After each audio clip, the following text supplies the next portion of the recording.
نحمده ونصلي على رسوله الكريم اما بعد فاعوذ بالله من الشيطان الرجيم بسم الله الرحمن الرحيم رب اشرح لي صدري ويسر لي امري واحلل عقدة من لساني يفقهوا قولي. عن ابن عباس رضي الله عنه قال كنت خلف رسول الله صلى الله عليه وسلم يوما فقال يا غلام انی اعلمک کلمات ینفعک اللہ بہن احفظ اللہ یحفظک احفظ اللہ تجدہ تجاہک تعرف الیہ فی الرخاء یعرفک فی الشدۃ اذا سألت فاسأل اللہ واذا استعنت فاستعن باللہ واعلم ان الامة لو اجتمعت على ان ينفعوک بشیء لم ينفعوك إلا بشيء قد كتبه الله لك ولو اجتمعوا على أن يضروك بشيء لم يضروك إلا بشيء قد كتبه الله عليك رفعت الأقلام وجفت الصحف واعلم أن في الصبر على ما تكره خيرا كثيرا وأن النصر مع الصبر وأن الفرج مع الكرب وأن مع العسر يسرا. عبداللہ بن عباس رضی اللہ عنہما سے روایت ہے کہ ایک دن میں رسول اللہ صلی اللہ علیہ وسلم کے پیچھے سوار تھا سواری پر، تو آپ نے فرمایا اے چھوٹے لڑکے، میں تمہیں چند کلمات سکھا رہا ہوں جن کے ذریعے اللہ تمہیں فائدہ دے گا. تم اللہ کے احکام کی حفاظت کرو، اللہ تمہاری حفاظت کرے گا. تم اللہ کی حفاظت کرو، تم اسے اپنے سامنے پاؤ گے. تم اسے خوشحالی میں یاد رکھو، وہ تمہیں تکلیف کے وقت یاد رکھے گا. جب تم مانگو اللہ سے مانگو، جب مدد چاہو اللہ سے مدد چاہو، اور جان رکھو اگر ساری دنیا بھی مل کر تمہیں کچھ فائدہ پہنچانا چاہے تو تمہیں کچھ بھی فائدہ نہیں پہنچا سکتی سوائے اس کے جو اللہ نے تمہارے لیے لکھ دیا. اور اگر وہ سارے مل کر تمہیں کچھ نقصان پہنچانا چاہے تو تمہیں کچھ بھی نقصان نہیں دے سکتے سوائے اس کے جو اللہ نے تمہارے لیے لکھ دیا. قلم اٹھا لیے گئے، صحیفے خشک ہو گئے. اور جان لو کہ جس چیز کو تم ناپسند کرتے ہو اس پر صبر کرنے میں بڑی خیر ہے، اور یہ کہ مدد صبر کے ساتھ ہے، اور یہ کہ مشکل کے ساتھ ہی آسانی ہے. اس حدیث کو سنن الترمذی میں روایت کیا گیا اور مسند احمد میں، اور یہاں جو میں نے آپ کے سامنے الفاظ رکھے یہ دونوں کے ملا کر رکھے ہیں. اس حدیث کے راوی عبداللہ بن عباس رضی اللہ عنہ.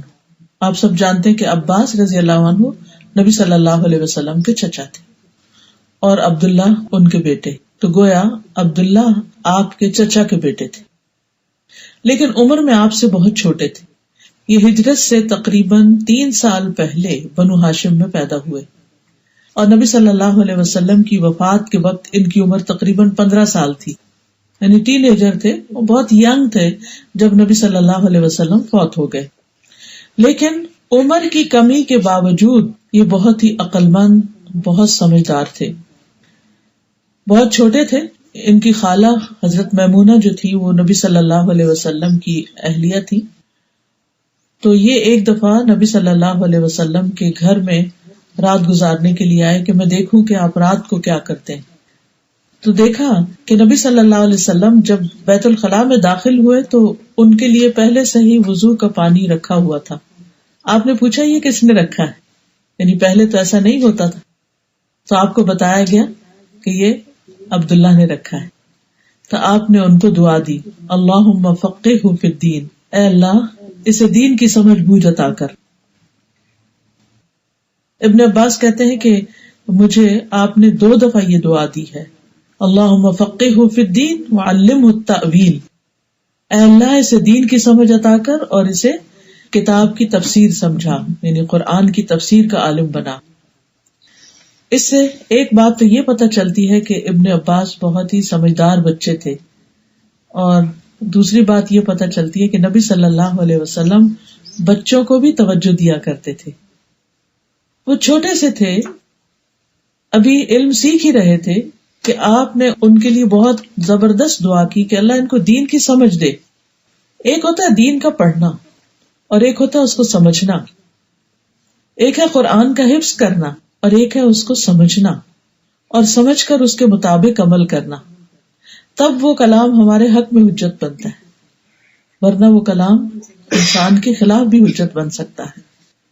تو نبی صلی اللہ علیہ وسلم نے ان کو 2 بار دعا کی کہ اللہ تعالیٰ ان کو حکمت عطا کرے. اللہم علمہ الحکمت، یعنی علم، دین کی سمجھ، حکمت، ان سب چیزوں کی دعا کی. اور ہم دیکھتے ہیں کہ نبی صلی اللہ علیہ وسلم کی یہ دعا ان کے حق میں قبول ہوئی. جب یہ بڑے ہوتے ہیں تو ان کے علم کی کثرت کی بنا پر ان کو حبر الامہ کا خطاب دیا گیا کہ امت کے عالم، عالم امت. اور ان کو بحر بھی کہا جاتا تھا، یعنی سمندر. ان کے پاس سمندر کی طرح کا علم، اوشن آف نالج. اسی طرح ان کو ترجمان القرآن بھی کہا جاتا. عبداللہ بن مسعود کہتے ہیں کہ ابن عباس قرآن کے بہترین ترجمان ہیں، یعنی اس کے معنی خوب بتاتے ہیں، خوب سمجھاتے ہیں آیات کو.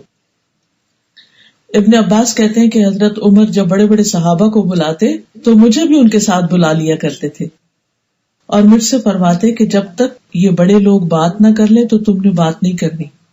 یعنی ان کو ساتھ ادب اور مینرز بھی سکھاتے، یعنی ان کو ان کی مجلس میں بٹھاتے لیکن اس کے ساتھ یہ بتاتے کہ بیٹھنا کیسے.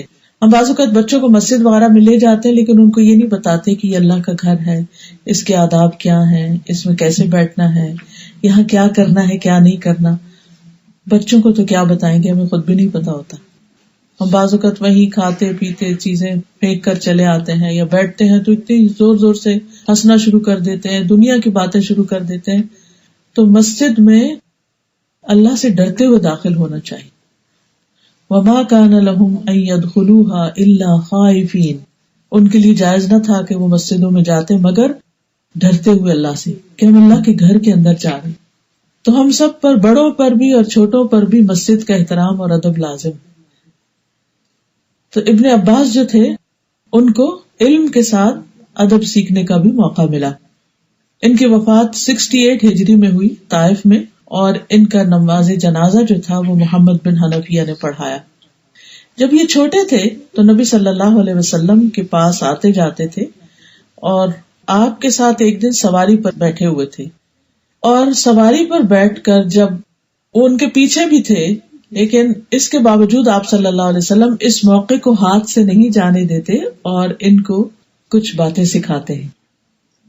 ہم بھی اپنے بچوں کو اسکول چھوڑنے جاتے ہیں، لینے جاتے ہیں، پک اینڈ ڈراپ دیتے ہیں، کبھی لانگ ڈرائیو پر بھی ان کو لے جاتے ہیں.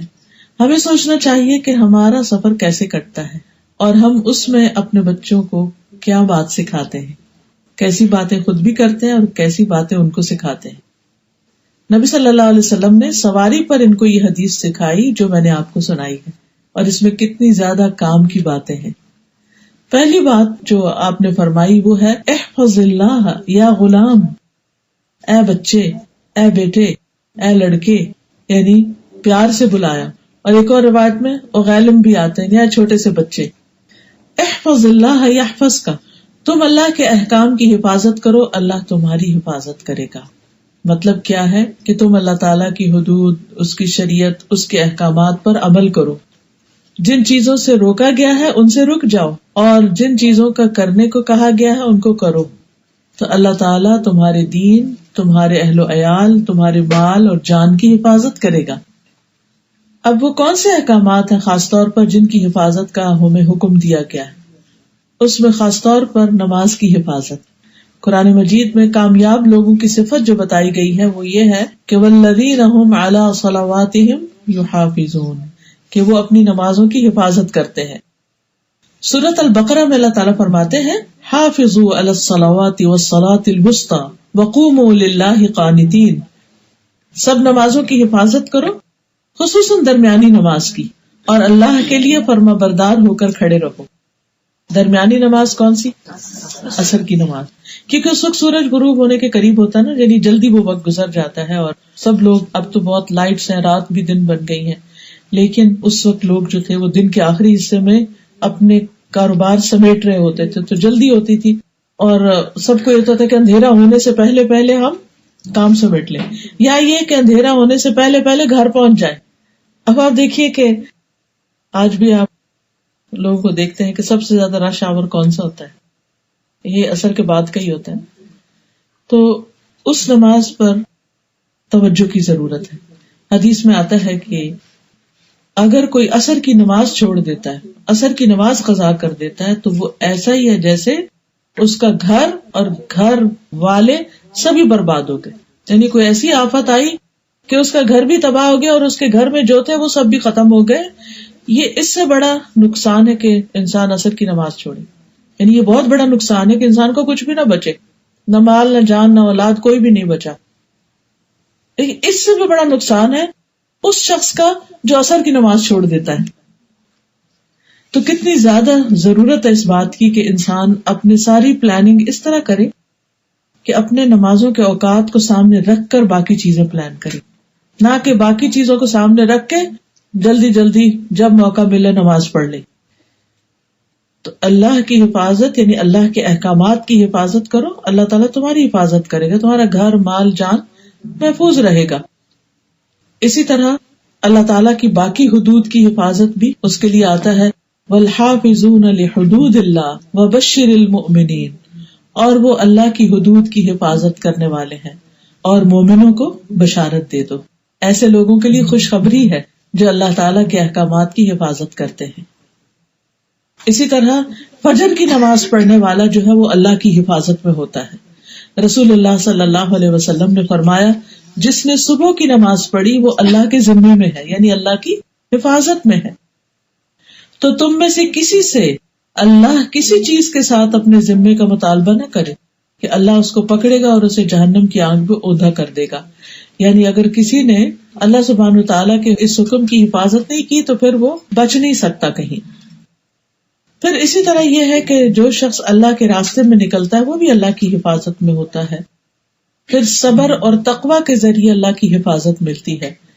قرآن مجید میں آتا ہے سورۃ آل عمران میں وَإِن تَصْبِرُوا وَتَتَّقُوا لَا يَضُرُّكُمْ كَيْدُهُمْ شَيْئًا إِنَّ اللَّهَ بِمَا يَعْمَلُونَ مُحِيطٌ. اگر تم صبر کرو اور تقوی اختیار کرو، ڈرتے رہو، تو ان کی خفیہ چالیں تمہیں کچھ نقصان نہیں دے گی. یعنی انسان اگر اپنے دشمنوں سے ڈرتا ہے کہ پتہ نہیں میرے خلاف کیا کیا چال چلیں گے، کوئی نقصان نہیں ہوتا اگر تم صبر اور تقوی سے اللہ سے ڈر کے اپنی زندگی بسر کرتے ہو.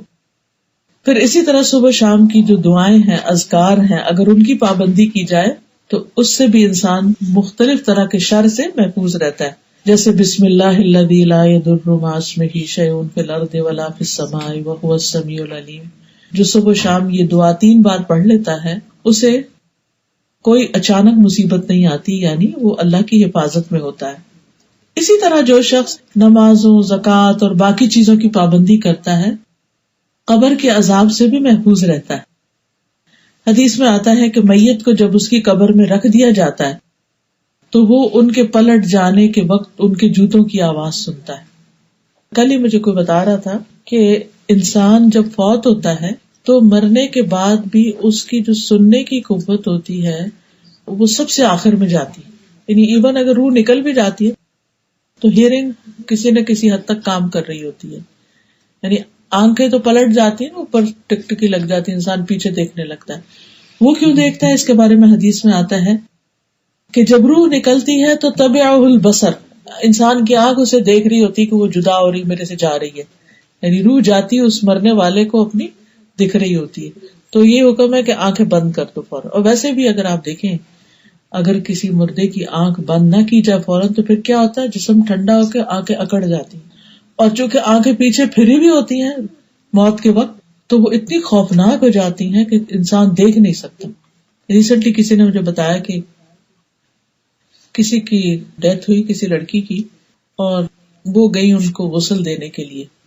ویسے تو کسی کے مرنے کے بعد اس کی کوئی چیز نہیں بتانی، جب آپ کو تو پتہ ہی نہیں کہ کون ہے کون نہیں، تو صرف عبرت کے لیے چھوٹی سی بات کرتی ہوں. تو وہ کہنے لگی کہ ان کے مرنے کے بعد کسی نے ان کی آنکھیں نہیں بند کی، اور وہ بچی کی ڈیتھ بھی اچانک ہوئی تھی، ینگ لڑکی تھی، اور اس نے فل میک اپ بھی کیا ہوا تھا اور مصنوعی پلکیں لگی ہوئی تھی اور اندر لینزز تھے. اب وہ کہتی کہ میں نے کس مشکل سے وہ پلکیں اتاری، یعنی گلو لگی ہوئی تھی تو اتر نہیں رہی تھی، اور پھر آنکھوں میں جو لینز تھے وہ تو نکلے ہی نہیں، تو آنکھیں ہم بند ہی نہیں کر سکے. کہتی ہے کہ زندگی میں میں نے بے شمار غسل دیے، لیکن یہ غسل دینا میت کو اتنا میرے لیے مشکل تھا کہ میں رات سو نہیں پا رہی تھی آ کے، یعنی اتنا مجھے ڈر اور خوف لگا، کیونکہ وہ آنکھوں میں ایک طرح کی وحشت سی تھی، اللہ عالم، میں نے خود تو نہیں دیکھا، انہوں نے مجھے بتایا. تو انسان کو نہیں پتا کہ انسان کی موت کب آ جائے. تو ہمارے آس پاس جو لوگ ہیں ان کا بھی فرض بنتا ہے کہ انہیں پتا ہو کہ اچانک اگر ہمارے سامنے کوئی فوت ہو رہا ہے تو اس کے ہاتھ پاؤں سیدھے کریں، اس کی ٹانگیں اکٹھی کریں، اس کی آنکھیں بند کریں، کیونکہ اگر ٹانگیں بھی مثلا کسی کی ایسی ٹیڑھی پڑی ہیں اور ان کو جوڑا نہیں گیا تو وہ اتنی اکڑ جاتی ہیں، یعنی باڈی ٹھنڈی ہونے لگتی، اتنی بازو کا تکڑ جاتی کہ ان کو واپس جوڑنا مشکل ہوتا ہے، پھر نہلانا، پھر اٹھانا، پھر قبر میں ڈالنا، وہ ایک مرحلہ ہوتا ہے. بہرحال کہنے کا مطلب یہ ہے کہ جب انسان مرنے کے بعد قبر میں اتارا جاتا ہے تو وہ جوتوں کی آواز سن رہا ہوتا ہے جو اس کو دفنا کے جاتے ہیں. اگر وہ مومن ہوتا ہے تو نماز اس کے سرانے کی طرف آ جاتی ہے، روزہ دائیں طرف آ جاتا ہے، زکوٰۃ بائیں طرف آ جاتی ہے، اور دیگر نیک کام، صدقہ، نفل، نیکی، لوگوں سے بھلائی، اس کے دونوں پاؤں کے پاس باقی چھوٹی چھوٹی چھوٹی ساری نیکیاں آ جاتی. تو جو اس کے فرائض ہیں وہ اس کو ایک طرح سے اوپر سے رائٹ لیفٹ پروٹیکٹ کرتے ہیں. حدیث میں آتا تو اس کے سر کے پاس سے سرہانے کی طرف سے اگر کوئی چیز آتی ہے تو نماز کہتی ہے میرے طرف سے آنے کا رستہ نہیں، تو وہ چیز دائیں طرف سے آنے کی کوشش کرتی ہے. تو روزہ کہتا ہے میری طرف سے بھی آنے کا رستہ نہیں، تو وہ بائیں طرف سے آنا چاہتی. تو زکوٰۃ کہتی ہے میری طرف سے بھی آنے کا رستہ نہیں، پھر وہ دونوں پاؤں کی طرف سے آنے کی کوشش کرتی ہے چیز. تو نیک اعمال اور صدقہ خیرات اور نیکی اور لوگوں سے اچھا سلوک، وہ کہتے ہیں میری طرف سے بھی آنے کا رستہ نہیں. طبرانی کی روایت میں آتا ہے کہ آدمی کے پاس اس کی قبر میں آیا جاتا ہے، بس جب اس کے سرہانے کی جانب سے آیا جاتا ہے تو قرآن کی تلاوت اسے دھکیل دیتی، کیونکہ قرآن جتنا یاد ہوتا ہے انسان نمازوں میں پڑھتا ہے تو وہ اس کو دھکیل دیتی ہے. جب دونوں طرف سے ہاتھوں کی طرف سے کوئی چیز آتی ہے تو صدقہ دھکیل دیتا ہے، کیونکہ انسان اپنے ہاتھوں سے دیتا ہے، اور جب پاؤں کی طرف سے آتی ہے تو اس کا مسجد کی طرف جانا اس کو دور کر دیتا ہے. تو مطلب یہ ہے کہ مختلف نیکیاں جو مختلف لوگوں کی ہوتی ہیں قبر میں بھی ان کی حفاظت کرتی ہیں. نیکی دنیا میں بھی حفاظت کا ذریعہ ہے، نیکی مرنے کے بعد بھی انسان کی حفاظت کا ذریعہ ہے. اسی طرح انسان جو اپنی زبان کی حفاظت کرتا ہے، اپنی نگاہوں کی حفاظت کرتا ہے، تو وہ بھی اللہ تعالیٰ کے عذاب سے بچتا ہے. نبی صلی اللہ علیہ وسلم نے فرمایا 3 طرح کی آنکھیں قیامت کے دن جہنم کی آگ کو نہ دیکھ سکیں گی. یہ جہنم کا منظر ہی بڑا خوفناک ہے. وہ آنکھ جو اللہ کے ڈر سے رو پڑی، وہ آنکھ جس نے اللہ کی راہ میں پہرا دیا، وہ آنکھ جو حرام کردہ چیزوں سے جھک گئی، کوئی حرام چیز نظر آئی تو اس نے اپنی آنکھ جھکا لی، پھیر دی. فحش سین اور بے حیائی کی چیزیں، ننگی تصویریں اور ننگے لوگ، اگر کوئی چیز سامنے آ گئی تو اس نے اپنی نگاہ پھیر لی، حرام چیزوں کی طرف نہیں دیکھا. تو نبی صلی اللہ علیہ وسلم نے بچپن میں ہی اپنے اس بچے کو جو کزن تھے آپ کے، کیا سکھایا کہ تم اللہ کے احکام کی حفاظت کرو، اللہ تمہاری حفاظت کرے گا. تو ہمیں بھی اپنے چھوٹے بچوں کو یہ بات بتانی چاہیے کہ بچوں تم اللہ تعالیٰ کے احکامات مانو گے تو اللہ تعالیٰ تمہیں پروٹیکٹ کرے گا. کیونکہ آپ نے دیکھا کہ بچوں میں خوف ہوتے ہیں طرح طرح کے، کوئی چیز دیکھ لیتے ہیں وہ ڈرنے لگ جاتے ہیں. تو اس ڈر سے ان کو کیسے نکالا جائے؟ ان کو بتایا جائے کہ جب آپ اللہ کا نام لیں گے اللہ آپ کے ساتھ ہے، آپ کو ڈرنے کی ضرورت نہیں، کوئی چیز آپ کو نہیں نقصان دے گی. اسی طرح فرمایا احفظ اللہ تجدہ تجاہک، اللہ کے احکام کی حفاظت کرو تم اسے اپنے سامنے پاؤ گے، یعنی اللہ تعالیٰ تمہارے ساتھ ہے. حدیث میں آتا ہے ابن آدم میری طرف کھڑا ہو میں تیری طرف چل کے آؤں گا، تو میری طرف چل کر آ میں تیری طرف دوڑ کر آؤں گا. انسان اللہ کی طرف جائے تو صحیح، اللہ سبحانہ وتعالیٰ اس کی مدد کے لیے آتا ہے. ایک اور حدیث میں آتا ہے اگر بندہ مجھ سے 42 یعنی ایک ہاتھ قریب ہوتا ہے تو میں 1 گز اس کے قریب ہوتا ہوں. اگر گز آتا ہے قریب میں نے تو دونوں ہاتھ کے پھیلاؤ کے برابر اس کے قریب ہو جاتا ہوں. اگر وہ چل کے آتا ہے تو میں اس کی طرف دوڑ کر آتا ہوں. کہنے کا مطلب یہ ہے کہ جو اللہ سے مانگتا ہے یا اللہ کی طرف توجہ کرتا ہے اللہ سبحانہ تعالیٰ اس کی مدد فرماتا ہے. تیسری بات جو انہوں نے سکھائی وہ یہ تھی تعرف الیہ فی الرخاء یعرفک فی الشدۃ. تم اسے خوشحالی میں یاد رکھو، وہ تکلیف کے وقت تمہیں یاد رکھے گا. یعنی جب تمہارے اوپر اچھے دن ہیں تو بھی اللہ کی عبادت کرو، ذکر کرو، دعا کرو. تو جب برے دن آئیں گے تو اللہ تعالیٰ تمہاری تکلیف کو کاٹ دے گا. یعنی ہم عام طور پر اللہ کی طرف کب رجوع کرتے ہیں؟ جب ہماری زندگی میں کوئی مشکل ہوتی ہے. جب اچھے دن ہوتے ہیں تو ہم بھول جاتے ہیں اور اپنی دنیا کی دوڑ میں لگ جاتے ہیں. لیکن جو لوگ اچھے دنوں میں دعائیں مانگتے ہیں، اپنے فرائض ادا کرتے ہیں، تو جب تکلیف آتی ہے تو ان کی دعائیں سنی جاتی ہیں. چوتھی چیز جو سکھائی وہ کیا تھی؟ اذا سألت فاسأل اللہ. جب تم سوال کرو، مانگو تو اللہ سے مانگو. یعنی لوگوں سے نہیں مانگو، اللہ سے مانگو. اور اللہ سے مانگنا کیا کہلاتا ہے؟ دعا. وقال ربکم ادعونی استجب لکم. تمہارا رب کہتا ہے کہ مجھ سے دعا مانگو، میں تمہاری دعا قبول کروں گا. تو انسان کو ہمیشہ اللہ سے دعا کرتے رہنا چاہیے. دعا نہ کرنا تکبر ہے، اور اللہ تعالیٰ تکبر کرنے والوں کو پسند نہیں کرتا. حدیث میں آتا ہے، سنن الترمذی کی روایت ہے، رسول اللہ صلی اللہ علیہ وسلم نے فرمایا، جو اللہ سے نہیں مانگتا اللہ اس سے ناراض ہو جاتا ہے. تو اللہ تعالیٰ سے مانگتے رہنا چاہیے ہر معاملے میں. صحابہ کا طریقہ یہ تھا کہ جوتے کا تسمہ بھی ٹوٹتا تو اللہ سے مانگتے تھے. تو اللہ سبحانہ تعالیٰ سے انسان دل ہی دل میں اس کو پکارتا رہے، سوال کرتا رہے، دعا مانگتا رہے. کسی بھی چیز کی زندگی میں کمی ہو، کوئی بھی دکھ ہو، کوئی بھی پریشانی ہو، کچھ بھی مسئلہ ہو، دل دل میں اللہ سے دعا کرے، اور جو مانگتا ہے اللہ اس کو ضرور دیتا ہے. رسول اللہ صلی اللہ علیہ وسلم نے فرمایا، مسند احمد کی روایت ہے، جو مسلمان اپنا چہرہ اللہ کے سامنے گاڑ کر کسی چیز کا سوال کرتا ہے وہ اسے ضرور عطا کرے. گاڑ کر کا مطلب کیا؟ پوری توجہ سے جو مانگتا ہے، کیونکہ دوسری حدیث کے مطابق اللہ غافل دل کی دعا نہیں سنتا. لیکن جو توجہ سے مانگتا ہے اللہ تعالیٰ اسے ضرور دیتا ہے، خواہ جلدی عطا کرے یا دیر سے کرے. بعض دعائیں تو فوراً قبول ہوتی ہیں، اور بعض دعائیں اپنے وقت پر جب اللہ کو پسند ہو وہ قبول ہو جاتی. لیکن ایسا نہیں ہوتا کہ اللہ تعالیٰ دعا قبول نہ فرمائے. انسان کو اگر کسی بھی چیز کی ضرورت ہے، محتاجی ہے، فقر ہے، غربت ہے، بھوک ہے، تو انسان کو اللہ ہی سے مانگنا چاہیے. اللہ تعالیٰ اس کا فقر دور کر دیتا ہے. لیکن جو شخص بندوں سے مانگنا شروع کر دیتا ہے اور بندوں کے سامنے حاجت رکھتا ہے تو اس کی حاجت پوری نہیں ہوتی. حدیث میں آتا ہے، جس نے اسے اللہ پہ پیش کیا اپنی ضرورت کو، اللہ تعالیٰ قریب اسے بے پرواہ کر دے گا، یعنی لوگوں کا محتاج نہیں کرے گا. لیکن جب وہ کوئی لوگوں سے مانگتا ہے تو پھر اللہ تعالیٰ یعنی اس کی حاجت نہیں پوری ہوتی. فرمایا یا تو جلد ہی موت آ جائے گی کہ دنیا کے بکھیڑوں سے جان چھوٹ جائے گی، یا پھر انسان جلد ہی غنی ہو جائے گا. اس لیے انسان اللہ سے مانگتا رہے. لیکن حدیث میں آتا ہے، جس نے اپنے اوپر سوال کا دروازہ کھولا بغیر ناقابل برداشت محتاجی کے، جو اس کو یا اس کے گھر والوں کو لاحق ہو، اس پر فاقے کا دروازہ ایسی جگہ سے کھولتا ہے اللہ جس سے اس کو گمان بھی نہیں ہوتا. یعنی جو شخص بلا ضرورت دوسروں سے مانگتا ہے اللہ تعالیٰ اس کو پھر کسی محتاجی میں ڈال دیتا ہے کہ انسان سوچ بھی نہیں سکتا. رسول اللہ صلی اللہ علیہ وسلم نے فرمایا، اگر سوال کرنے والا اس خرابی کو جان لے جو سوال کرنے میں یعنی لوگوں سے مانگنے میں ہے تو کبھی سوال نہ کرے. یعنی سوال کرنے سے انسان کو کیا کیا نقصان ہوتا ہے، اگر انسان کو سمجھ آ جائے تو انسان لوگوں سے نہ مانگے.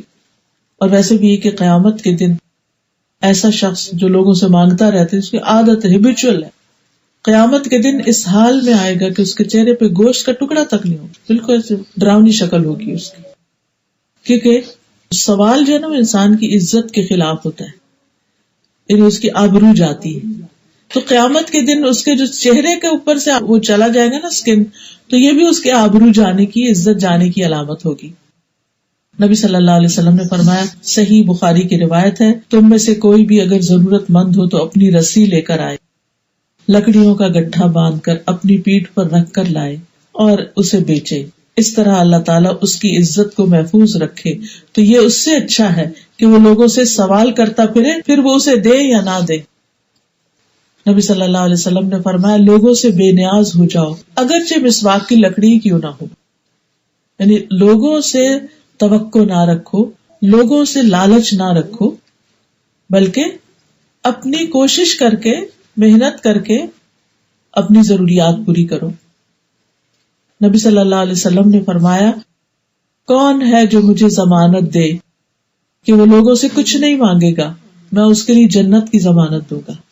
تو سیدنا ثوبان کہتے ہیں یعنی جن کو آپ نے یہ حدیث سنائی کہ اس کے بعد وہ کسی سے کچھ نہیں مانگتے تھے. تو اذا سألت فاسأل اللہ کا یہ معنی ہے دیگر احادیث کی روشنی میں. پانچویں چیز جو آپ نے سکھائی.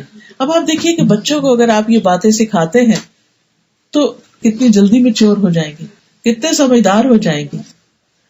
کیونکہ چھوٹے بچے ہوتے ہیں نا, وہ جہاں کہیں جاتے ہیں ان کو کچھ پسند آ جاتا ہے, خالہ کے گھر گئے, ماموں کے گھر گئے, بچوں دوسروں کے کھلونے دیکھے, وہ اس کے پیچھے لگ جاتے ہیں, یہ ہم نے لینا, ساتھ لے کے چلنے لگتے ہیں.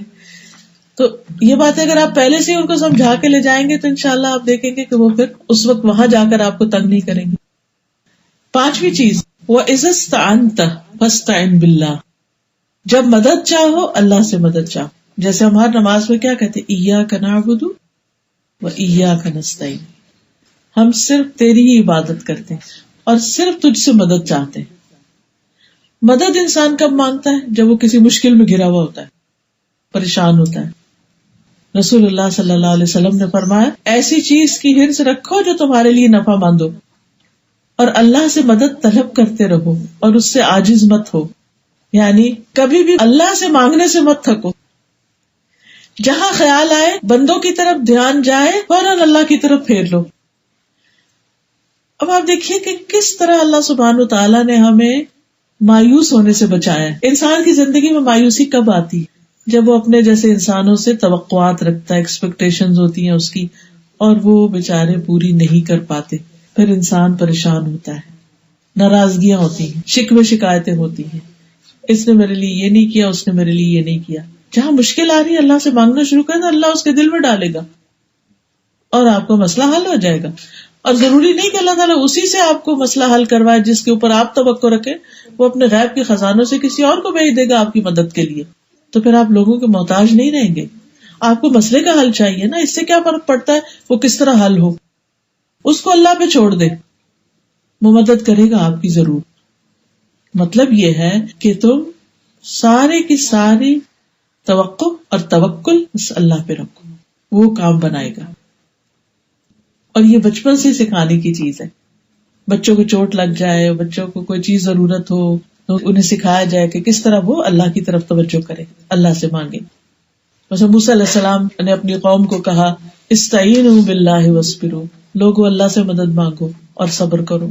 یعنی تم پر فرعون نے جو ظلم و ستم ڈھا رکھا ہے, اس کا مقابلہ تم نہیں کر سکتے, اللہ ہی کرے گا, اس سے مدد مانگو. اور کس طرح اللہ نے مدد کی, پھر وہ چیز جو امپاسبل لگتی تھی اللہ نے اس کو پاسبل کر دیا.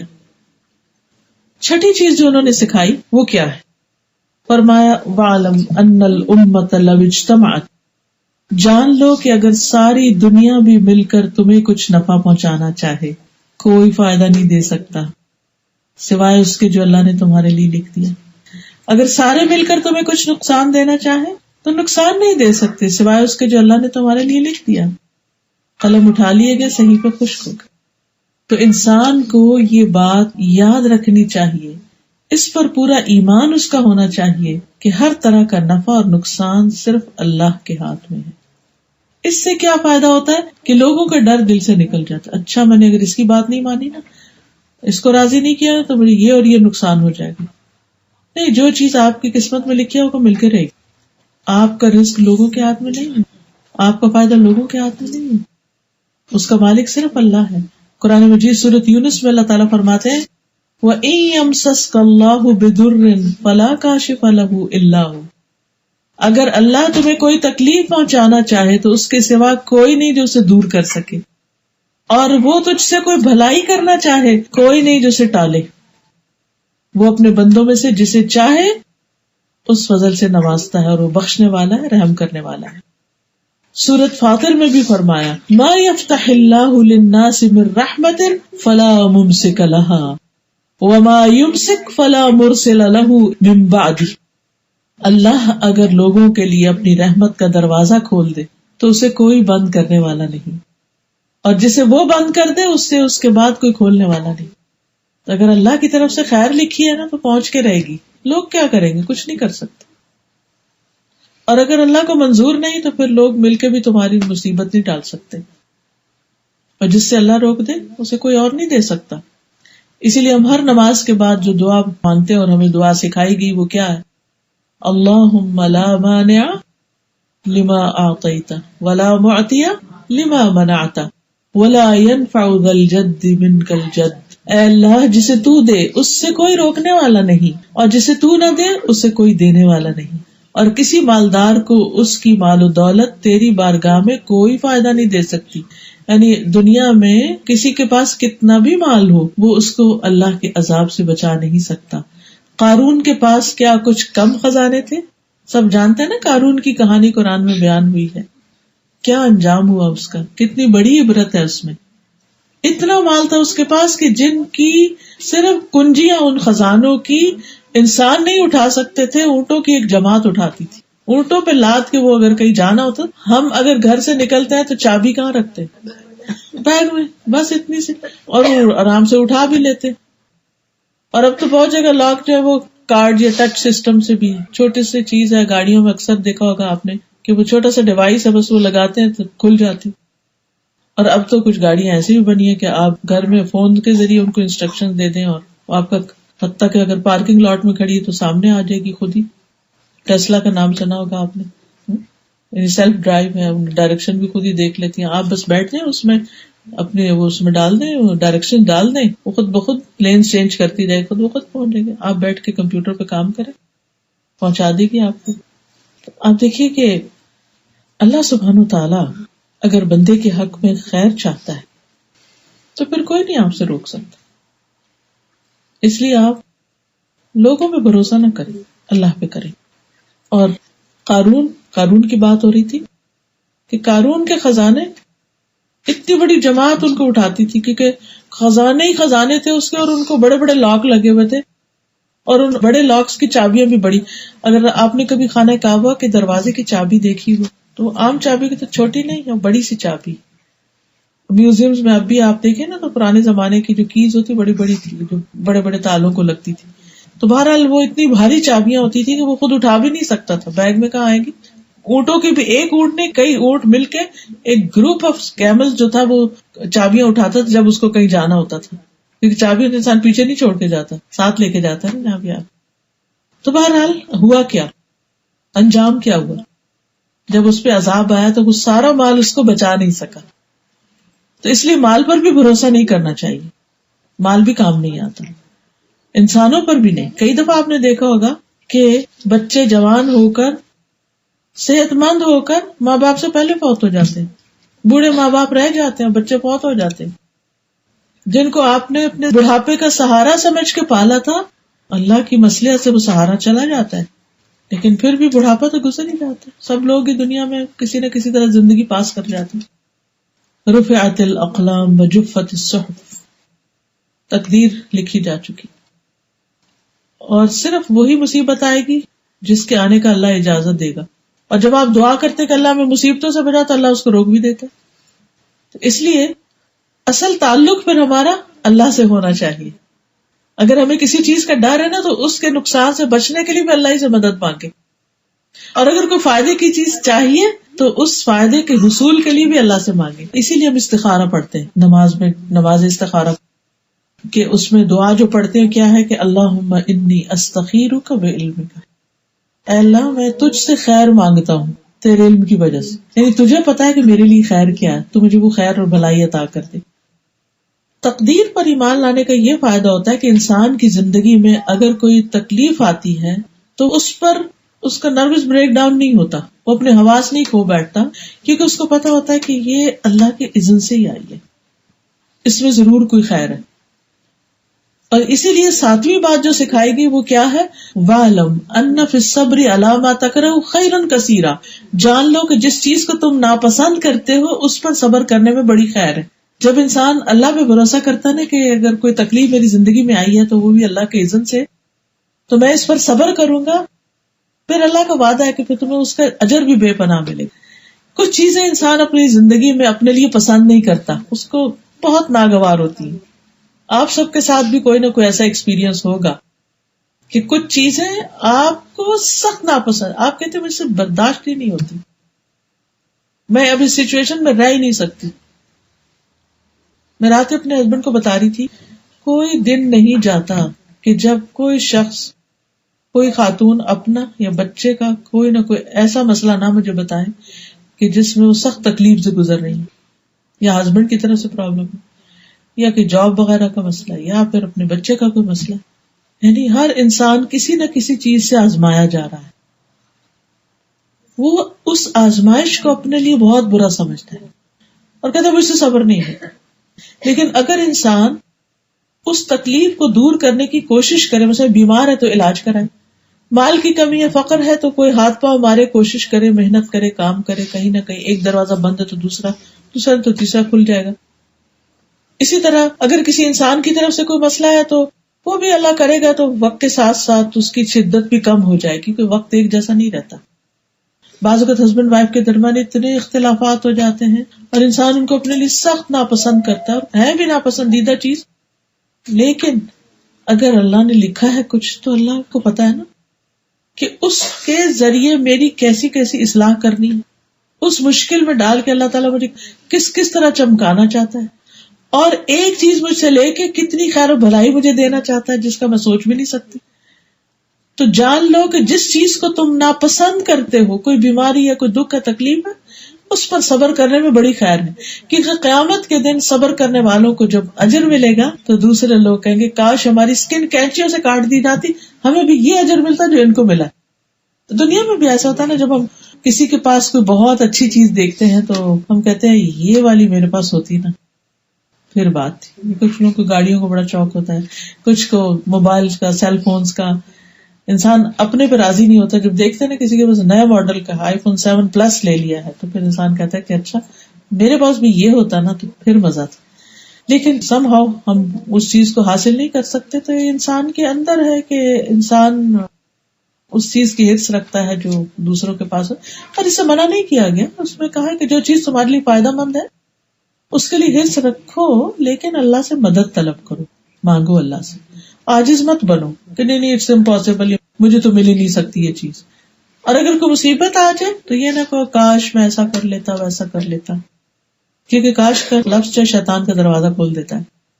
لیکن اگر کوئی تکلیف آ جاتی تو صرف یہ کہتے رہنا کاش یہ نہ آتی، کاش ایسا نہ ہوتا، کاش ایسا۔ اللہ سے مدد مانگے انسان، اور اللہ سبحانہ وتعالیٰ اس میں بہت قریب ہوتا ہے، سنتا ہے، مدد کرتا ہے۔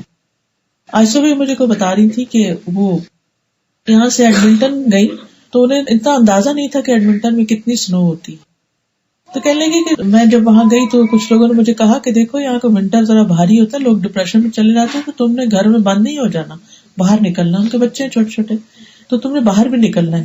تو کہتے ہیں میری امی نے بھی مجھے کہا کہ دیکھو تم باہر کہاں جاؤ گی، چلو بچوں کو لائبریری میں لے جایا کرو، بچے بھی چھوٹے اسکول نہیں جاتے۔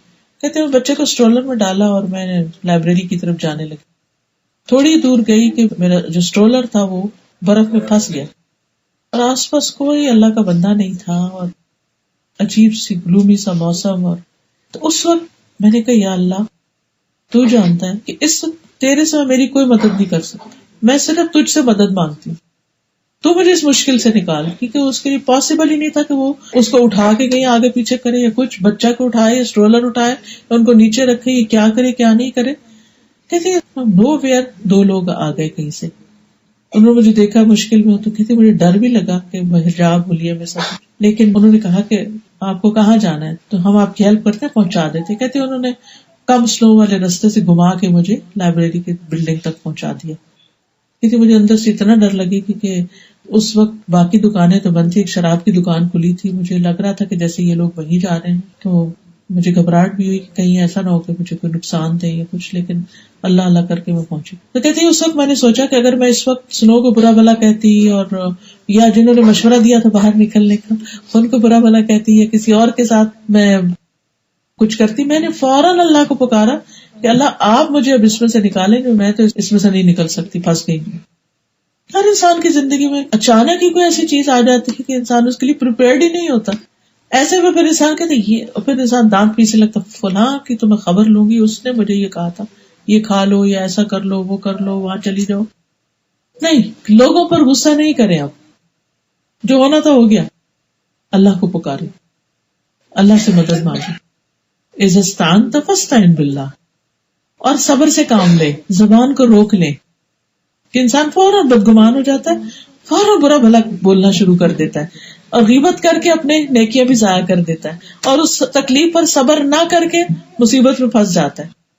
تو ایسے میں انسان جب صبر کرتا ہے تو اس پر اجر ملتا ہے. رسول اللہ صلی اللہ علیہ وسلم نے فرمایا جو کوئی صبر کرے گا اللہ اسے صابر بنا دے گا. وہ کہتے ہیں نا مجھ سے صبر نہیں ہوتا، نہیں، جو صبر کرے گا اللہ اس کو صبر دے گا. تو جب تک کرنا چاہے گا اللہ اس کو صبر دے گا. اور اللہ نے کسی کو صبر سے بڑھ کر وسعت والی نعمت عطا نہیں کی. صبر نعمت، جی نعمت، کہ انسان تکلیف میں اپنے آپ کو سنبھالے اللہ کو پکار کر اللہ کی مدد کے ساتھ. نبی صلی اللہ علیہ وسلم نے فرمایا وہ مومن جو لوگوں سے ملتا جلتا ہے اور ان کی طرف سے آنے والی تکالیف پر صبر کرتا ہے اس مومن سے اجر و ثواب میں کہیں زیادہ ہے جو لوگوں سے میل جول نہیں رکھتا اور نہ ہی ان کی طرف سے آنے والی تکلیفوں پر صبر کرتا ہے. یعنی یہ اس مومن کے بارے میں ہے جو گھل مل کے نہیں رہتا. اور گھل مل کے رہنے میں کیا ہوتا ہے، اس کی بات سنی تو دل پہ لگ گئی، اس نے کچھ کہہ دیا وہ مائنڈ کر گیا، کوئی غیبت سنا دی کسی کو، تو انسان کی طبیعت خراب ہونے لگتی ہے بعض اوقات میل ملاقات سے. لیکن مجبوراً پھر انسان اکیلا بھی تو نہیں رہ سکتا، آپ کو نکلنا ہی ہوتا ہے لوگوں.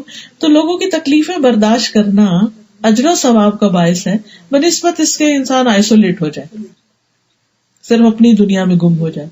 آپ دیکھیے ڈپریشن کب ہوتا ہے، جب انسان لوگوں سے میل جول چھوڑ دیتا ہے، کسی سے ملتا جلتا نہیں، بات نہیں کرتا، کسی کو اپنا دکھ نہیں سناتا، کسی کا دکھ سنتا نہیں، کسی کے کام نہیں آتا، نہ کوئی اس کے کام آتا ہے. لیکن نا گھر والے بھی، آس پاس کے دوست بھی تنگ آ جائے تو اس کو کہتے ہیں اس کو تو اس کے حال پہ چھوڑ دو، کسی دن وہ بات ہی نہیں کرتا.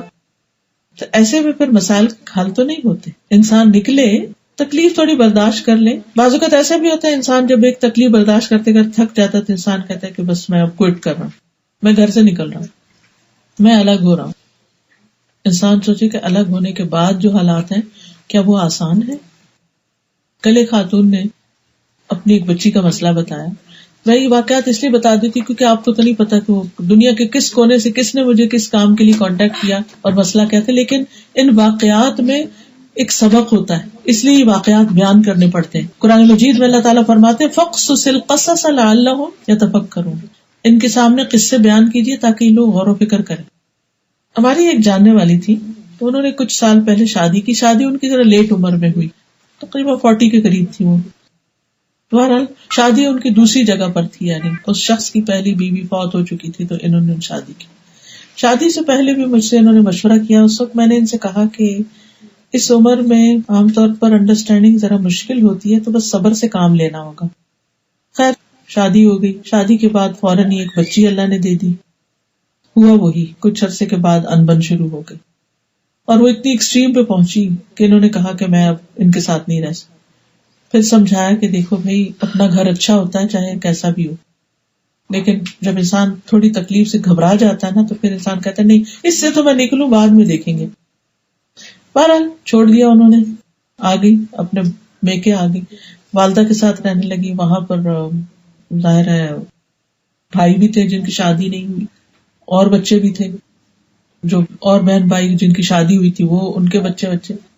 اب یہ بچی پل رہی ہے اپنی نانی نانا ماموں وغیرہ کے گھر.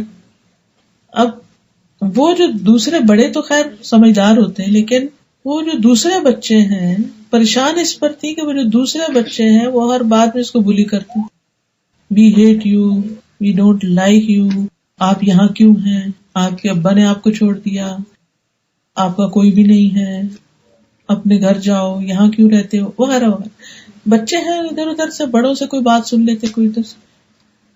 تو وہ بتا رہی تھی کہ میری بچی بہت انٹیلیجنٹ ہے لیکن اس شدید دباؤ کا شکار ہو رہی ہے کزنز کی باتیں سن کر. اور کہا تمہارے ابا کی طرف سے تمہارے کوئی کزن تمہیں نہیں ملتے کیونکہ وہ تمہیں پسند نہیں کرتے. ہوتا ہی ہے نا جب طلاق وغیرہ ہو جاتی ہے، سیپریشن یا خلا جو بھی، تو پھر وہ ان کے پورے خاندان سے انسان کٹ جاتا ہے. اب اگر بچے ہو تو وہ بھی سارے خاندان سے کٹ گئے. ایک مشکل سے نکلنے کے لیے انسان خود بھی اور بچے بھی کس قدر اور مشکلات میں آ جاتے. ٹھیک ہے ایک شخص کے ساتھ رہنا بڑا مشکل ہے، لیکن اس سے الگ ہو کے رہنا کیا آسان؟ وہ بھی آسان نہیں. میں نہیں کہتی کہ اللہ نے اس چیز کی اجازت نہیں دی، لیکن انسان چھوٹی چھوٹی تکلیفوں پر بہت بڑے بڑے سٹیپ نہ لے لے فوراً. صبر سے کام لے، حسن سلوک سے کام لے، نبھانے کی کوشش کرے. دوسرا اچھا نہیں بھی کرتا تو احسان کرے، شاید اس کا دل نرم ہو جائے. لیکن اگر کوئی چارہ نہیں اور کوئی فیصلہ ہو ہی ایسا گیا تو پھر صبر کرے، اللہ سے اچھے اجر کی توقع رکھے. کیونکہ کچھ چیزیں آپ کے ہاتھ میں نہیں ہوتی، آپ رہنا بھی چاہتے ہیں، دوسرے آپ کو رکھنا نہیں چاہتے، پھر آپ کیا کریں؟ آپ کے پاس چوائس ہی نہیں. ایسے میں پھر انسان صبر سے کام لے. تو بہرحال جب انسان صبر کرتا ہے تو انسان کے درجے بلند ہوتے ہیں.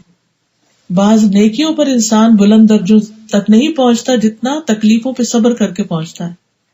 اور پھر 8ویں بات جو آپ نے سکھائی وہ تھی وَأَنَّ النَّصْرَ مَعَ الصَّبْرِ، مدد صبر کے ساتھ ہے.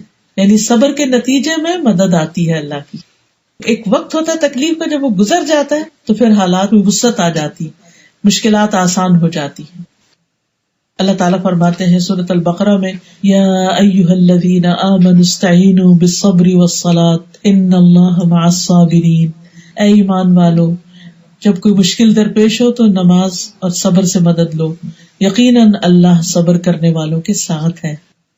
ایسا نہ سمجھو تکلیف میں کہ اللہ نے تمہیں چھوڑ دیا، اللہ تمہارے ساتھ ہے، لیکن اس وقت وہ تمہیں کچھ سکھانا چاہ رہا ہے یا تمہیں اس سے بہتر کچھ دینا چاہ رہا ہے. تو اللہ کے فیصلوں پر راضی رہو. پھر اسی طرح صبر کرنے والوں کو اللہ کی محبت نصیب ہوتی ہے. واللہ یحب الصابرین. صبر اور دعا کے نتیجے میں بہتر نعم البدل ملتا ہے. الذین اذا اصابتهم مصیبۃ قالوا انا للہ وانا الیہ راجعون اولئک علیہم صلوات من ربہم ورحمہ. ایسا صبر کرنے والوں پر اللہ کی نوازشیں ہوتی ہیں اور رحمت آتی ہے اور آخرت میں جنت ہے.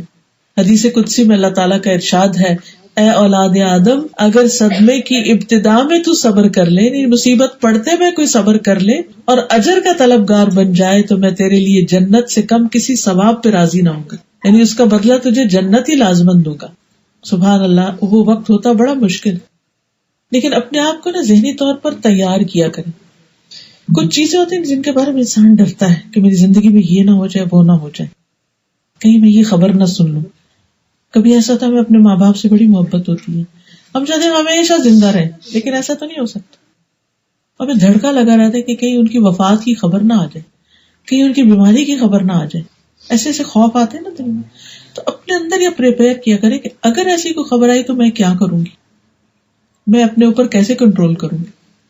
اپنے اوپر خود پہلے سے ایکسرسائز کر کے رکھیں کہ میں یہ پڑھوں گی، میں یہ بولوں گی اور یہ نہیں بولوں گی، تاکہ جب وہ چیز سامنے آئے تو انسان تیاری کے ساتھ اس کا مقابلہ کر لے اور اجر سمیٹ لے. کیونکہ اللہ نے اس شخص کے لیے لازم جنت کا وعدہ کیا جو ایسی مصیبت پہ صبر کرے. اسی طرح بعض اوقات انسان اپنے کسی مثلا جاب کے بارے میں فکر مند ہے کہ یہ میری جاب چلی نہ جائے، کہیں ایسا نہ ہو جائے، کہیں ویسا نہ. کئی چیزیں انسان کو فکر مند کرتی.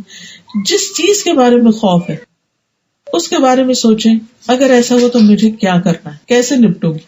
میں اللہ سے مدد مانگوں گی، میں انا للہ پڑھوں گی، میں چیخوں چلاؤں گی نہیں، میں اللہ سے ناراض نہیں ہوں گی، میں بندوں سے ناراض نہیں. بعض اوقات ہمیں اپنے بچوں کے بارے میں خوف ہوتا ہے. چھوٹے ہیں تو ہے کہیں بیمار نہ پڑ جائیں، کہیں فوت نہ ہو جائیں.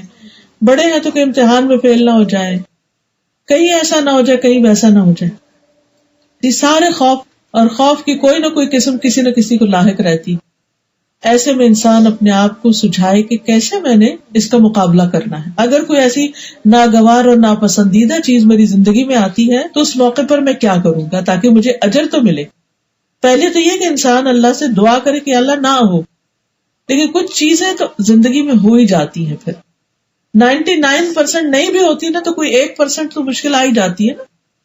تو پھر ایسی صورت میں انسان صبر کر کے اجر کا مستحق بن جائے. انما یوفی الصابرون اجرہم بغیر حساب. بے شک صبر کرنے والوں کو ان کا اجر بے حساب دیا جائے گا. 9ویں بات جو انہوں نے سکھائی، یہ سب باتیں بچوں کو سکھانے والی، یہ تربیت اولاد ہو رہی ہے. وَأَنَّ الْفَرَجَ مَعَ الْكَرْبِ، اور یہ کہ تنگی کے ساتھ ہی آسانی ہے. تنگی کے ساتھ آسانی ہے. مثلا ہو سکتا ہے اس وقت آپ بیٹھے ہیں، آپ کی ٹانگ تھک گئی ہو، آپ تنگ ہو رہے ہو، جگہ اتنی نہیں کہ آپ آرام سے ریلیکس کر سکیں، لیکن اس کے ساتھ ہی آپ کچھ حاصل بھی تو کریں جو آپ کو اس وقت میں بھی اپنے گھر کے بیڈ پر نہ ملتا. تو انسان کو ہمیشہ تنگی کے وقت، تکلیف کے وقت آسانی کی طرف دیکھنا چاہیے کہ اس میں خیر کا پہلو کون سا ہے، اور انسان اس وقت اللہ کو پکارتا تو اللہ تعالیٰ اس کے لیے وہ چیز آسان بھی کر دیتے. مجھے یاد ہے کہ بہت سال پہلے ایک دفعہ ایسی میری کچھ طبیعت خراب ہوئی، تو نئی وہ MRI شروع ہوئی تھی، تو ہر کوئی وہیں بھیج دیتا تھا کہ چلو اس سے پتہ چل جائے کہ کیا ہے. تو مجھے بھی ڈاکٹر نے MRI ریفر کر دی کہ جا کے کروا لے. جب میں ہاسپٹل پہنچی تو پتہ چلا کہ وہ اتنی سی ٹیوب میں انسان کو گھساتے. دیکھ کے تو بڑا ہی دل گھبرایا کہ یہ اس میں ہے، لیکن اب آپ بھاگ تھوڑی سکتے ہیں وہاں سے، آپ کو تو اب جانا ہی اس کے اندر. مرتے کیا نہ کرتے، بہرحال لیٹ گئے. اور مجھے کچھ ایسی گھبراہٹ ہوتی ہے تنگ جگہوں سے، تنگ چیزوں سے، تو ایسا لگا کہ پتہ نہیں کیا ہو جائے گا. اور اس میں کہتے ہلنا بھی نہیں، سانس بھی چپ کر کے لوگ. بہرحال اندر گئے، میں نے لا الہ الا اللہ وحدہ لا شریک لہ لہ الملک ولہ الحمد وہو علی کل شیء قدیر پڑھنا شروع کر. اب یقین آنکھیں میں نے بند کر لی، جو میں پڑھتی گئی مجھے لگا میں پتہ نہیں کتنی وسیع جگہ پہ بیٹھی، ایک تو میری کیفیت ہی بدل گئی. تو تنگی میں انسان اگر اپنے رب کو پکارتا ہے تو اللہ تعالیٰ اس تنگی کے اندر ہی وسعت پیدا کر دیتا ہے. حضرت یونس علیہ السلام کے ساتھ کیا، مچھلی کے پیٹ میں تھے، لا الہ الا انت سبحانک انی کنت من الظالمین پڑھا. اللہ نے کہاں سے مچھلی کے پیٹ کا اندھیرا، سمندر کا اندھیرا، رات کا اندھیرا، اور کہاں اللہ نے ان کو باہر نکال دیا. پھر اسی طرح ہم باقی پیغمبروں کی زندگی میں بھی دیکھتے ہیں، تکلیفیں آئی لیکن پھر تکلیفوں سے اللہ نے نجات بھی دی.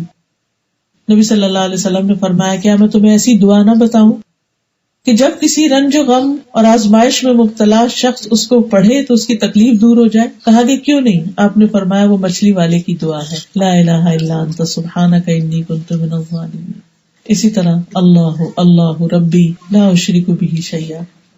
10ویں چیز جو انہوں نے حضرت ابن عباس کو سکھائی وہ تھی وَأَنَّ مَعَ الْعُسْرِ يُسْرًا، مشکل کے ساتھ ہی آسانی، مشکل کے ساتھ ہی آسانی ہے. اور آپ دیکھیے سورۃ علم نشرح میں دو طرف یسر اور بیچ میں عسر کا ذکر ہے، یعنی ایک تنگی دو آسانیوں کے ساتھ لپٹی ہوئی ہے. فَإِنَّ مَعَ الْعُسْرِ يُسْرًا إِنَّ مَعَ الْعُسْرِ يُسْرًا. نبی صلی اللہ علیہ وسلم نے فرمایا مدد صبر کے ساتھ ہے، کشادگی تکلیف کے ساتھ ہے، بے شک تنگی کے ساتھ آسانی ہے، بے شک تنگی کے ساتھ آسانی ہے. لیکن مشکل یہ ہے کہ ہم اس آسانی کو دیکھ نہیں پاتے. مثلا جب انسان نماز پڑھ رہا ہوتا ہے، تھک بھی رہا ہوتا ہے، لیکن آپ دیکھیے کہ پڑھنے کے ساتھ ساتھ اگر آپ پڑھتے جائیں، نوافل بھی پڑھیں اور ساری، تو آپ کے جسم میں ایک فلیکسیبلٹی آ جاتی.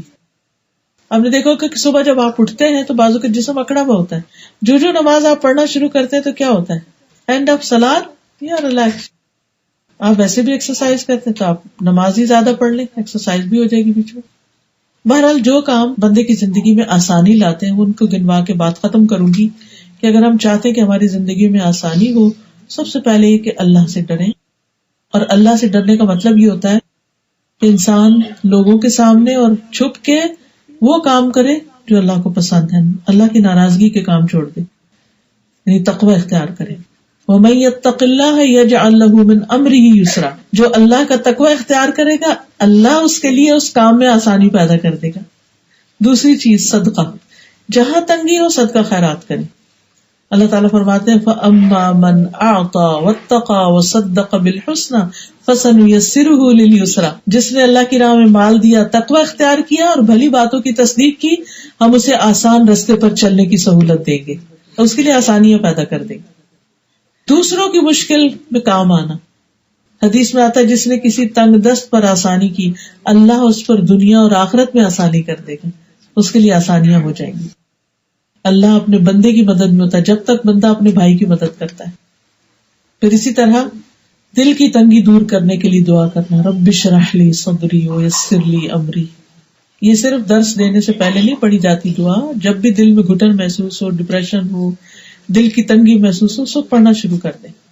اور اللہم لا سہل الا ما جعلتہ سہلا وانت تجعل الحزن اذا شئت سہلا. یہ دعا پڑھیں، اے اللہ کوئی کام آسان نہیں مگر وہی جسے تو آسان کر دے، اور جب تو چاہتا ہے تو مشکل کو آسان کر دیتا ہے. اصل آسانی ہوتی ہے پھر دعا کے ساتھ. تو اللہ سبحانہ وتعالی ہم سب کو آسانیاں عطا کرے اور اس دین پر عمل کرنا آسان کرے. تو یہ چند باتیں تھی جو میں نے آپ کے سامنے رکھی، یعنی بچوں کی تربیت کے 10 نکات، 10 ٹپس کہ ان کو کیا سکھانا ہے. اور جب آپ یہ سکھائیں گے ان کو تو انشاءاللہ آپ دیکھیں گے کہ وہ آپ کے لیے بہت آسانی کا سبب بن جائے گا، آپ کے لیے خوشی کا سبب بنے گا، بجائے اس کے کہ وہ آپ کے لیے پریشانی کا سبب بنے. چاہے بچے بڑے ہو گئے چھوٹے ہو گئے، یہ 10 باتیں ان کو ضرور سکھا دیجیے. اللہ تعالی ہم سب پر اپنی رحمت فرمائے. وآخر دعوانا ان الحمد للہ رب العالمین. سبحانک اللہم وبحمدک اشہد ان لا الہ الا انت استغفرک واتوب الیک. السلام علیکم ورحمۃ اللہ وبرکاتہ. اگر کوئکلی کوئی کچھ ایڈ کرنا چاہے، کوئی کوشچن کرنا چاہے تو یو آر موسٹ ویلکم. کوئی بات کرنا چاہے، کچھ پوچھنا چاہے، آج کے لیکچر سے ریلیٹڈ کوئی بھی چیز ہو تو آپ پوچھ سکتے ہیں. جی استاذہ میں یہ پوچھنا چاہ رہی ہوں کہ اگر بچے کافی بڑے ہو گئے ہاں جی، اور ہمیں اب لگ رہا ہے کہ اٹس ٹو لیٹ، لائک اب ہم چاہتے تو ہیں لیکن ایفرٹ زیادہ چاہیے آئی نو، لیکن کس طرح دعا جیسے دعا کر کے ہم کریں سب کا دیکھیں، بچوں کے لیے کس طرح کے ہم سیٹ کریں کہ وہ ہماری بات سے آفینڈ نہ ہو. لائک وہ کہتے ہیں کہ اب آپ نے پڑھنا شروع کیا تو آپ نے بھی تو بہت کچھ کیا ہوگا. جی اس میں یہ ہے کہ بچے کو سمجھنے کی ضرورت ہے. بچہ کیا چاہتا ہے، کن چیزوں سے بات سمجھتا ہے، کیا نہیں سمجھتا، کیونکہ بچے کے ساتھ ہماری ایک زندگی گزری ہوتی ہے، وہ پتہ چل جاتا ہے. جب وہ پتہ چل جاتا ہے کہ اس بات سے بچے کو بہت چڑھتا ہے بچہ اور بچہ سننا نہیں چاہتا، تو پھر اس طریقے کو چھوڑ دے. نرمی جو ہے وہ ہمیشہ کام کرتی ہے، لیکن بعض اوقات ہم جلد بازی میں سختی بھی کر جاتے ہیں کہ ہم جلدی نتائج چاہتے ہیں. سب سے پہلی بات یہ کہ مایوس کبھی نہیں ہونا کہ یہ بڑے ہو گئے، ہاتھ سے نکل گیا، آپ یہ تو ہوپلیس کیس ہے، ان کو چھوڑ ہی دو. نہیں، چھوڑنا نہیں. دعا کہ اللہ ان کا دل بدل دے. اور قبولیت کے اوقات میں دعا، اذان کے بعد دعا کرنا، تہجد کے وقت کرنا، صدقہ خیرات کر کے نیکی کے کام کر کے دعا کرنا، اور کوشش جاری رکھنا. کوشش میں یہ ہے کہ انسان ان کو توجہ دے، ان کو ٹائم دے، ان کے پاس بیٹھے. اور اس میں بھی ٹائم لگتا ہے، جب وہ بچے بڑے ہو جاتے ہیں، یونیورسٹیز میں چلے جاتے ہیں، پھر ان کے دوست بھی اور ہو گئے اور ان کی مصروفیت بھی، آپ انتظار میں ہیں، ان کا پروجیکٹ ہی ختم ہو رہا، ان کے ایگزام نہیں ختم ہو رہے، بات کرنے کا وقت نہیں مل رہا.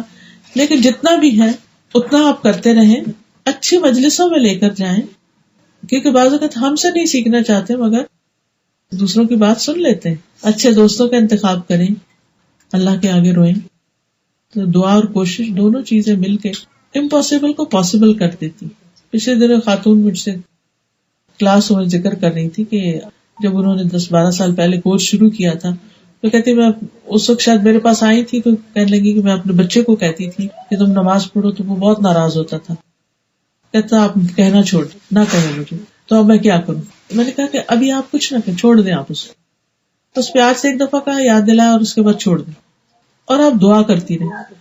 وہ کہتی کہ میں نے بس پھر دعا خوب خوب کرنی شروع کر دی. میں کہتی آج میرا بچہ دین میں مجھ سے آگے، اللہ نے دعائیں سن لی. دل بدلتے کچھ دیر لگتی، کوئی دیر نہیں لگتی. بس نا امید نہیں ہونا، مانگتے رہنا، آخر تک مانگتے رہنا. کوئی پتہ نہیں ہم دنیا سے چلے جائیں، ہمارے پیچھے وہ سب ٹھیک ہو جائے. اچھی امید رکھیں. السلام علیکم ورحمۃ اللہ وبرکاتہ.